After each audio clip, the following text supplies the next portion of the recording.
এবার প্রতিশোধ নিতে মাঠে নামবে আর্জেন্টিনা। বিশ্বকাপের আগে বাছাই পর্বে এবার সৌদি আরবের মুখোমুখি হবে আর্জেন্টিনা দল। কিছু গণমাধ্যমের মতে এই ম্যাচ অনুষ্ঠিত হবে বাংলাদেশের পাশের দেশ ভারতে। আবার আর্জেন্টিনার সৌদি ম্যাচ নিয়ে সংবাদ প্রকাশ করেছেন দেশটির বিখ্যাত সাংবাদিক গাস্তন আদুল। সব মিলিয়ে আর্জেন্টিনা ও সৌদির প্রতিশোধের ম্যাচ নিয়ে বিস্তারিত থাকছে প্রতিবেদনে। কথায় আছে হাতি ঘোড়া গেল তল, মশা বলে কত জল। তবে এই প্রতিবাদটা আর্জেন্টিনার জন্য খাটেনি 2022 বিশ্বকাপে। হাতিঘোড়া সবাইকে টপকাতে পারলেও মশার কামড়েই আক্রান্ত হয় আর্জেন্টিনা। 2022 বিশ্বকাপে চ্যাম্পিয়ন হয় আর্জেন্টিনা দল। সেবার ফ্রান্স, নেদারল্যান্ডস, ক্রোয়েশিয়া, পোল্যান্ডের মতো দলকে হারিয়ে চ্যাম্পিয়ন হয় তারা। তবে আর্জেন্টিনাকে এই বিশ্বকাপে হারিয়ে দেয় সৌদি আরব।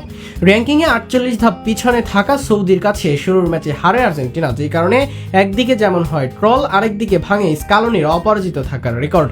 যে কারণে এরপর বিশ্বকাপ ও কুপা জিতলেও সেই ম্যাচে হারের স্মৃতিও এখনো দগদগে আর্জেন্টাইন সমর্থকদের মনে। তবে এবার সুযোগ আসছে তার প্রতিশোধের। বিশ্বকাপের আগে নিজেদের সেরা প্রস্তুতি নিতে একাধিক ম্যাচ খেলবে আর্জেন্টিনা দল। এর মাঝে তো আগামী 2 ম্যাচের জন্যই চূড়ান্ত হয়েছে আর্জেন্টিনার প্রতিপক্ষ ও সম্ভাব্য তারিখ। এবার আলোচনায় এর পরের ম্যাচে আর্জেন্টিনার প্রতিপক্ষ, সেখানে আলোচনায় এশিয়ান দলগুলো। এর আগে অক্টোবরে হওয়ার কথা ছিল আর্জেন্টিনার এশিয়া সফর। তবে এবার নভেম্বরে এশিয়া যাওয়ার আলাপ আর্জেন্টিনার। সেখানে আর্জেন্টিনার বিশ্বস্ত ও বিখ্যাত সাংবাদিক গাস্তন আদুল এ নিয়ে সংবাদ প্রকাশ করেছে। তার মতে আর্জেন্টিনা দল নভেম্বর খেলতে পারে এশিয়ার দলগুলোর সাথে। একাধিক ম্যাচের জন্য তাদের আলোচনায় যেমন আছে এশিয়ান 2 জায়ান্ট জাপান ও দক্ষিণ আফ্রিকা, আবার আছে অপরদিকে এই বছর আর্জেন্টিনা দলের ভারত সফরের কথা ছিল। এ নিয়ে দুই পক্ষের মাঝেই হয়েছে সমঝোতা। কেরালায় আসার কথা ছিল বিশ্ব চ্যাম্পিয়নদের, আর সেখানেই সৌদি আরবের সাথে ম্যাচ খেলার কথা উঠেছিল গুঞ্জন।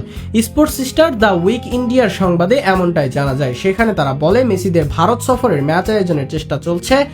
কেরালার স্পোর্ট মিনিস্টার অন্ত আগস্টিন স্পোর্টস স্টারকে নিশ্চিত করেছে নভেম্বরে আর্জেন্টিনা দল আসবে ভারতে, আর সেখানে একটা প্রীতি ম্যাচও খেলবে তারা। আর সে ম্যাচের জন্য আলোচনা হচ্ছে নানা দলের সাথে, যেখানে সবচেয়ে এগিয়ে আছে সৌদি আরব। এছাড়া কাতার ও অস্ট্রেলিয়ার সাথেও আলাপ হয়েছে, তবে সৌদির অংশগ্রহণের সম্ভাবনাই বেশি। আফা ইন্ডিয়ার অফিসিয়াল থেকে নভেম্বরে ম্যাচ খেলার কথা বলেছে। আবার একাধিক সূত্র বরাবর আসছে সৌদি আরবের নাম। আবার এই সময়ে এশিয়ায় আসবে আর্জেন্টিনা। তাই অনেকটাই নিশ্চিত সৌদির সাথে আর্জেন্টিনার লড়াইটা আর দেরি নয়।